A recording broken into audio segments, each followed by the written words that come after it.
An update tonight out of Oakland County. The latest details on the case of the Pontiac mother accused of abandoning her children.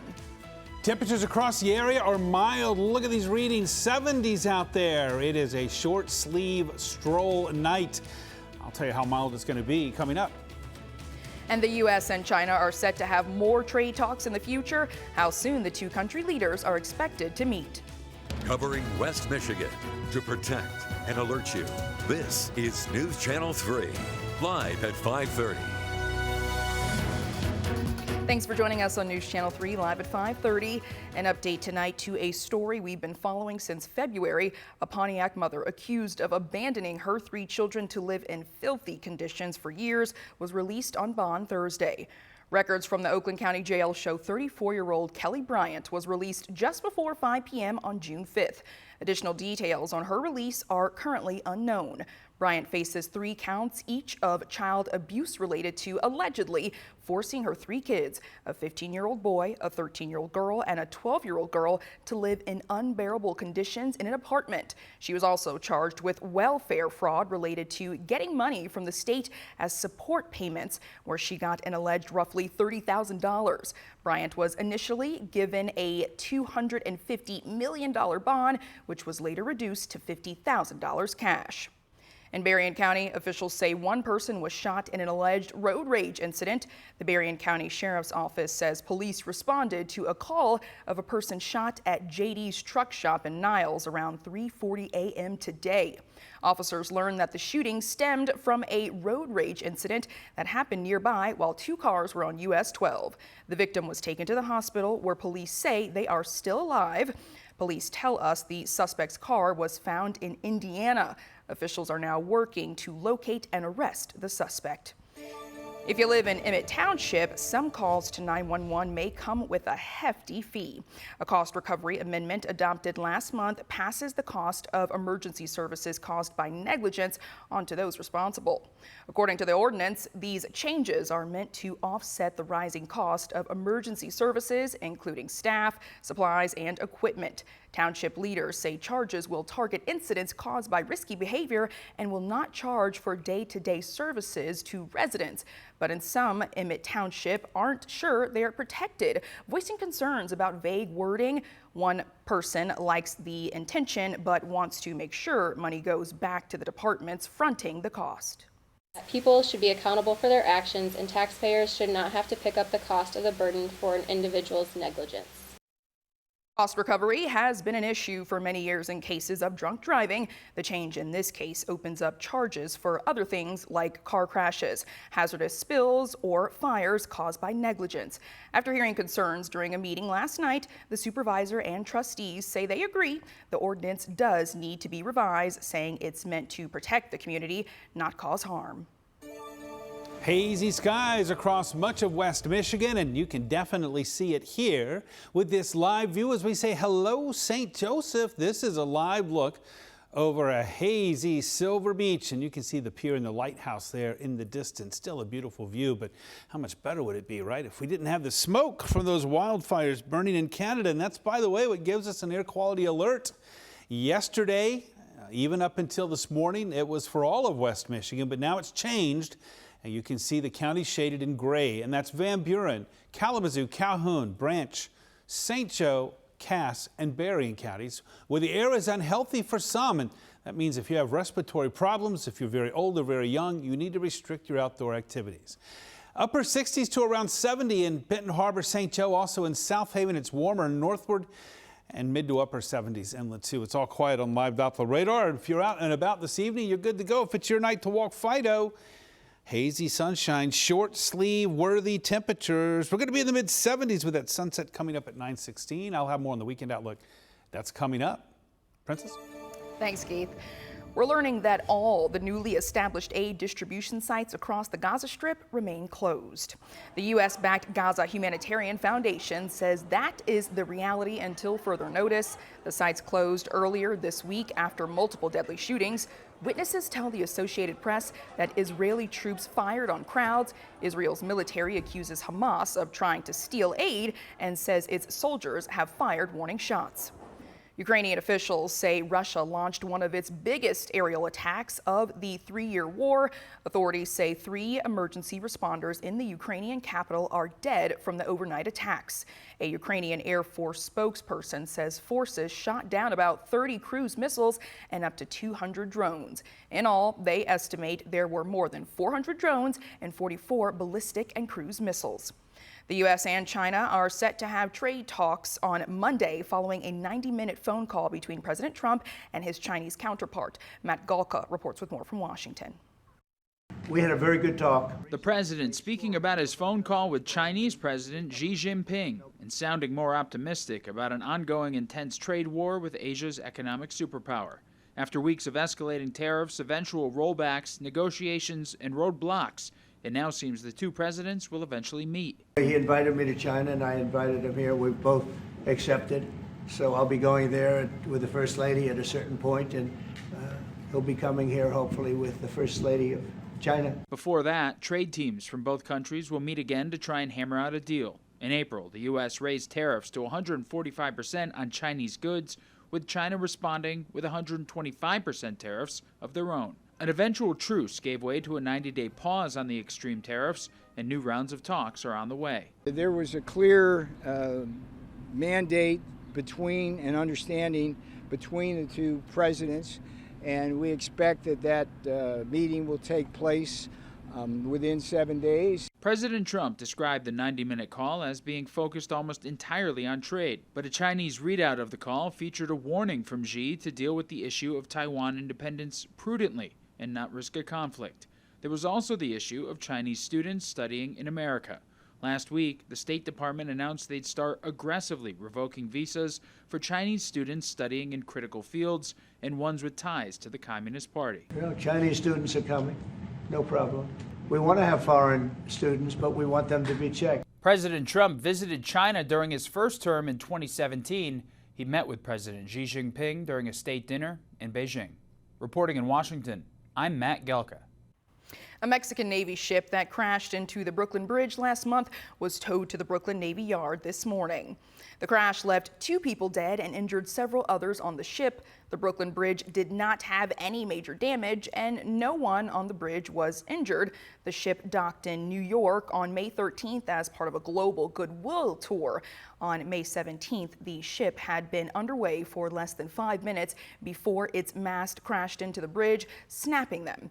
U.S. investigators said radio calls indicating it was in distress went out only 45 seconds before the deadly collision.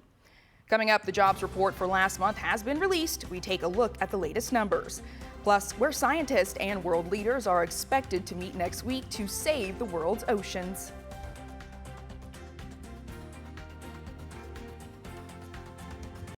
You're watching News Channel 3 with Andy Dominiani, Jessica Harthorn, Chief Meteorologist Keith Thompson, and Andy Pepper with sports. Welcome back. The latest jobs report is out and many businesses are hiring fewer people or laying them off. Bradley Blackburn has a look inside the numbers. Recent college graduates are entering an uncertain labor market. Alexis Marquez earned an advertising degree in December, but has struggled to find a job in the industry. There's so many companies who are doing layoffs. So if they're laying people off, then why are they going to hire people? Major corporations, including tech giant Microsoft and consumer goods manufacturer Procter & Gamble, announced thousands of layoffs recently. Last month, the federal government shed 22,000 jobs after the Trump administration's cuts. However, many sectors are hiring, like the healthcare industry and hospitality, which includes restaurants and bars. Overall, the economy added 139,000 jobs in May. That's slightly better than expected. The unemployment rate remained at 4.2%, but the months of March and April were revised down significantly, losing a total of 95,000 jobs. The economy is slowing down and job growth is slowing down. CBS News business analyst Jill Schlesinger says the labor market is not slowing enough for the Federal Reserve to take action. The board is meeting later this month and is expected to keep interest rates unchanged. They want to see whether or not the actual economy is slowing down so much that we are going to see job losses, not just slower job creation. One highlight in this latest report, wages are up nearly 4% compared to last year. That means, on average, workers' earnings are significantly outpacing the inflation rate, which is now 2.3%. Bradley Blackburn, CBS News, New York. Over the next 2 years, consumer goods maker Procter & Gamble plans to cut 7,000 jobs. P&G says that's about 15% of its current non-manufacturing workforce. In a news release, the company says a 2-year effort to accelerate, quote, growth and value creation will begin next fiscal year. This comes as a month after P&G lowered its sales and profit guidance as companies face uncertainty over higher tariffs. P&G also says certain brands will be eliminated, with more details later. Walmart is working to make the promise of drone delivery a reality for more customers. The retailer announced it's expanding the option to 100 new stores over the next several months. They're in Atlanta, Charlotte, Houston, Orlando, and Tampa. Walmart's expansion will be through the drone company Wing, which is owned by Google parent Alphabet. Right now, the store charges $20 for drone deliveries. Walmart says drones can deliver select items in as little as 30 minutes. General Motors is recalling more than 40,000 Cadillacs over a video display issue. GM says the video display on some 2023 and 2024 Lyriq models may go blank, causing the driver to lose their view of the speedometer, warning lights, and rear view camera. There are no reports of injuries or deaths related to the issue. Owners can get it fixed with an over-the-air software update or get the update at a dealership. GM plans to send notification letters to owners by mid-July. Meanwhile, the Consumer Product Safety Commission says nearly 2 million window air conditioners manufactured by Midea are being recalled. It's due to a drainage issue which can allow mold to grow. The commission says there are at least 152 reports of mold in the air conditioners. It also says there are 17 reports of people experiencing symptoms like mold-related respiratory infections and allergic reactions. The units were sold under several brand names, including Midea, Frigidaire, and Insignia. They were sold at stores including Costco, Home Depot, and Best Buy, as well as online. Midea is offering free repairs or refunds for the recalled units. We got hazy sunshine right now across a good portion of West Michigan, including Vicksburg, where we're looking live downtown right now from the water tower. Thanks to the view there to the village. 75 right now in Kalamazoo. We have mid to upper 70s inland and low 70s in South Haven at 70. All quiet on live Doppler radar. So we go to your weekend weather. Plenty of sunshine for Saturday, pleasant with a high of 78. A few showers and storms possible Sunday. And again, a high of 78 degrees. Not a bad weekend, Princess, but if you have a choice, probably better to plan Saturday. Sunday, you might be dodging some showers. Download our free weather app. Well, you know what? I'll make sure to deliver that news to Will Haney, who I'll be with tomorrow. Every Saturday, he has a new video for him and his daughter who are out gardening. So I'll pass along the news.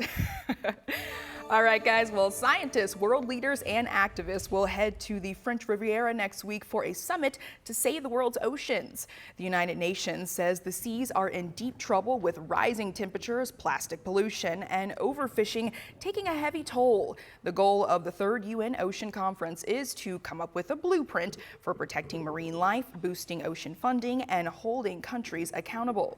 We have a tendency of using our ocean as a dumping ground.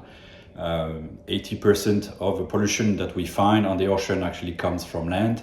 And I think this is where we need to try to convince our decision makers to take actions. The summit gets underway on Monday in Nice, France. A private spacecraft that was attempting to land on the moon likely crashed into it. Now that's according to Japan-based lunar robotic exploration company iSpace. Now the company says its unmanned lunar lander Resilience descended successfully but likely had a hard landing. The exact reasons for the mission's failure are currently unclear. This was the second attempt at a soft landing by iSpace. The company is hoping to become the first commercial company outside of the U.S. to successfully land on the moon. iSpace has made it clear it's not giving up. Even before this landing attempt, the CFO said iSpace already has the money locked down for a third try at a lunar touchdown.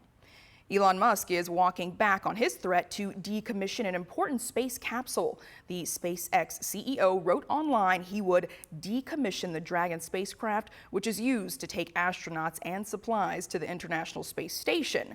Now, Musk's threat came after President Donald Trump threatened to cut government contracts to SpaceX, but an online commenter asked Musk to, quote, cool off and take a step back. Last night, Musk said that was good advice and that he would not decommission Dragon. SpaceX is the only U.S. company right now that can bring crews to and from the ISS. Coming up tonight at 6, multiple people arrested by ICE agents in a West Michigan community. We're going to take a look at what made these arrests unusual.